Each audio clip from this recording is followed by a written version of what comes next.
Hello, everyone, and welcome to this week's episode of the Munce Report. Trainer Chris Munce is here to preview what's shaping as a very wet weekend in southeast Queensland. Welcome, mate. Plenty of rain over the last 24, 48 hours, but there was some sun shining at Deagon on Tuesday where the trials were. You had a big team stepping out there, and there were some impressive performances. Yeah, g'day, Adam. Yeah, we've had plenty of rain. It doesn't look to have stopped just yet. It's eased, but, I think there's still a bit more to come, so hopefully we can get through the weekend's racing and have a couple of winners there. But Tuesday was quite a good day at the trials. We had, I think we had about 10 or 11 go out there, and it was good to see a few of the young 2-year-olds step out and trial quite nicely.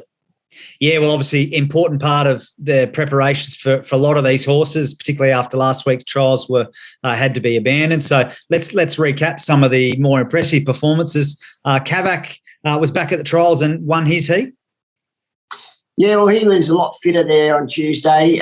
He doesn't usually go on the heavy track, which is what they tell me. All the jockeys tell me that Deagon track was more like it was heavy than a soft track. So for him to sort of gallop out the way he did and show the speed on that sort of a track, that was quite encouraging. So he seems to have come back in good form. We put blinkers on him there on Tuesday, which we hadn't done in the past early. So I thought he did quite a good job.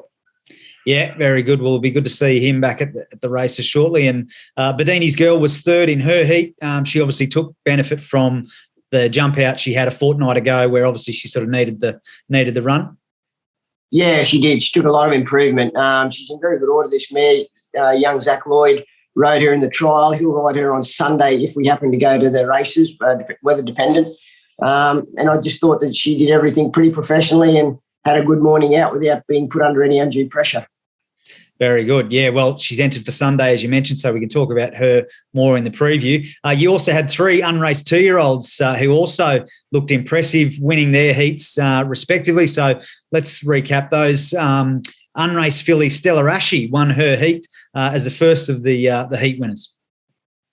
Lovely filly by Kobayashi, owned by Jim and Sharon Young. Really nice filly. She's come to me as pretty much a blank canvas, but she's just kept on stepping up to the mark, and she was very professional with the way she bounced out of the lids and rolled it forward under Carl Zachner. I thought the third horse, Hobbsy, trialled quite well also. He's a horse that we haven't had for this first preparation, and I thought they both, for their first days out on heavy tracks, trialled up quite nicely.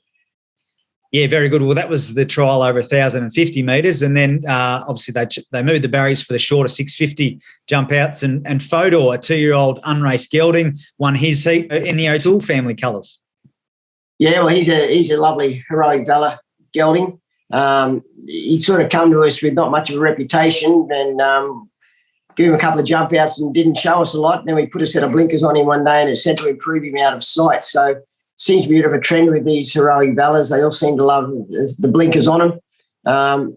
And he's just kept on improving now. And I thought his trial on Tuesday was pretty good for a horse that sort of come to me not knowing how to gallop or what to do. Okay, yeah, that must be satisfying to see him do that.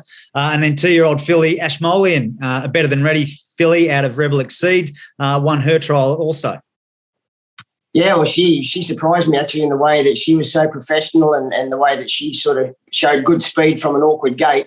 But what I did like was she's not a very big filly, but she did show a lot of tenacity the last 100 metres of the trial. So I think that, going forward, she's quite a nice filly, and she's certainly got a ability to win plenty of races. Yeah, well, looks like some exciting times ahead for connections with those charges there, and hopefully we'll see some of them at the races in the not-too-distant future. And speaking of excitement, Sakura Star made an exciting finish. She put her nose out on the line to secure her 3rd career win at Ipswich on Sunday.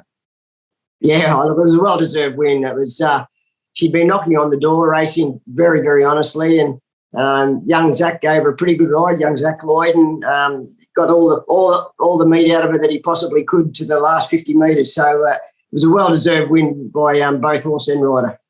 Yep, sure was. She'd been knocking on the door. We mentioned that in the show. So congratulations to Eureka Starter and Mr. Lett there. Now $94,000 in the bank for her, and 3 wins and 7 placings. So she's done a pretty good job, hasn't she? So And also notable mentions from the weekend. It could have been sort of 3 or 4 winners if things had have gone differently. But the debut of Jukebox Glow, the 2-year-old we spoke about last week, she went really well. Went fantastic, yeah. For a first up race, she did everything right that you could possibly ask. She'd only had the one trial leading into it and she got back, but the way she finished the race off was full of merit. She got a bit hampered and crowded at the top of the straight until about the furlong pole. And I think if she had had clear galloping room then, I'm sure she would have tested the winner. So she's got a very bright future. Yeah, she really attacked the line, didn't she? So I guess up in trip now for her. She'll go to the dual prelude.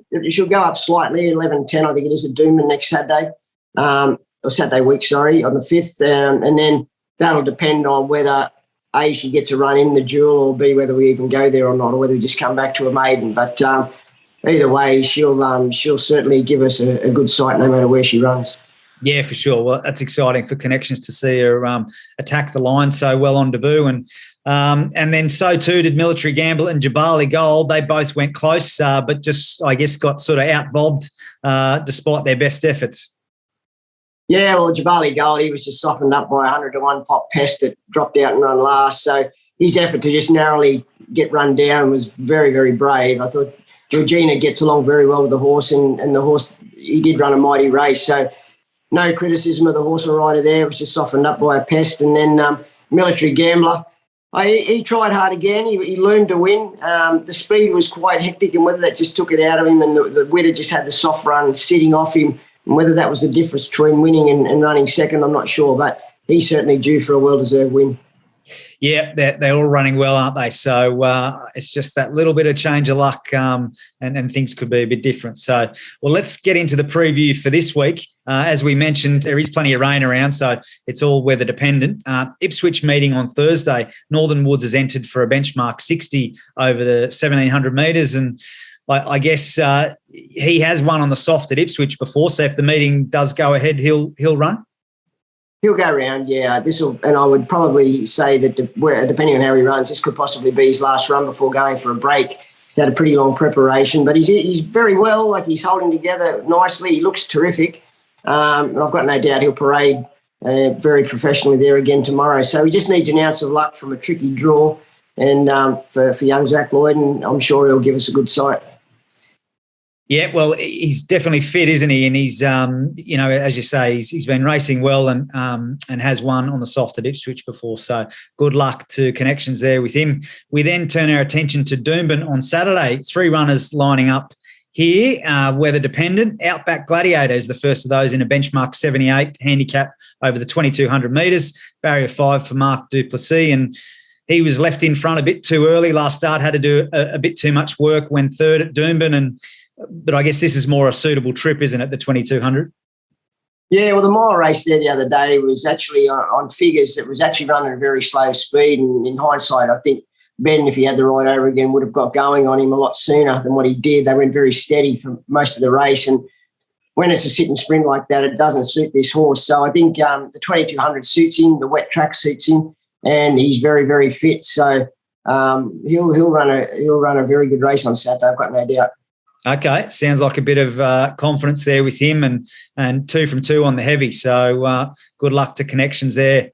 We then move over to Smart Meteor, who returns in the Tats Members Cup over 1,600 metres with Jaden Lloyd to ride from barrier 3. And he had a freshen up, trialled well at Doomben last week, and he's won on the heavy last start at his last win, which was New Year's Day over the 2,000 metres. So conditions to suit here, you'd think.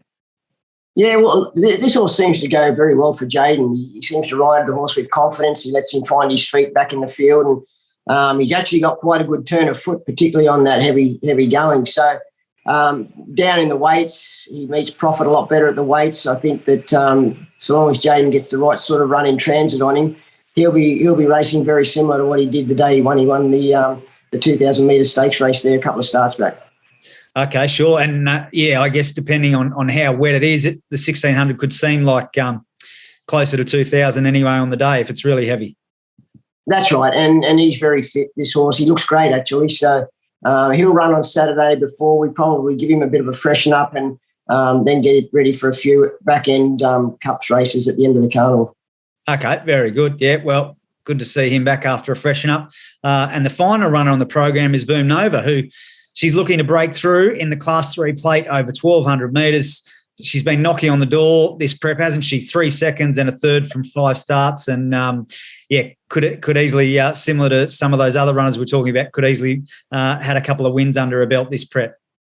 Yeah, that's right. She's a lot better placed on Saturday, though, at the weights, being a plate race. So she gets her chance. She's drawn barrier 5 nicely. Boris retains the ride. We just needed to dry out. If it's a heavy track, I doubt that she will run. I would probably recommend to the owners that we give her a bit of a blow and get her ready for a few of the back-end fillies and mares races as well.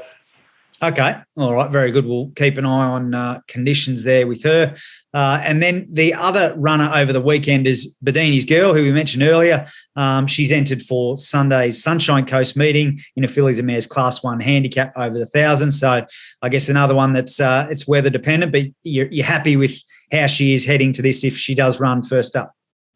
Yeah, very happy. As I mentioned before, our third trial on Tuesday was a big improvement. She seems to handle a bit of soft, so if the rain does lift and we're on top of the grass on a soft track, I would think that she would still run. Poly track might be a different story, so we just got to play it by ear and just see what the weather gods do over the next few days. Okay. And with her, obviously this is her first start sort of back in grade she's running stakes races and open company. What are you thinking for her this preparation? Oh, look, I just want to get a bit of confidence back with her. I just want to get her back winning races, get a bit of confidence into her before I go planning too high. But I mean, look, nothing's off the table. If she happened to win well and get a bit of confidence and continue to improve, well, you wouldn't be frightened to run her in any of them stakes races over the Winter Carnival. But certainly I just want to see her get a groove back and get back in the winter stall. Yeah, sure. Well, it'll be good to see her back on track if it is this weekend on Sunday. And so they're the runners, mate. Hopefully just that little bit of change of fortunes and could be in for a good weekend. Well, fingers crossed, Adam. Fingers crossed. There's a couple of horses going well, so an ounce of luck and you never know what could happen.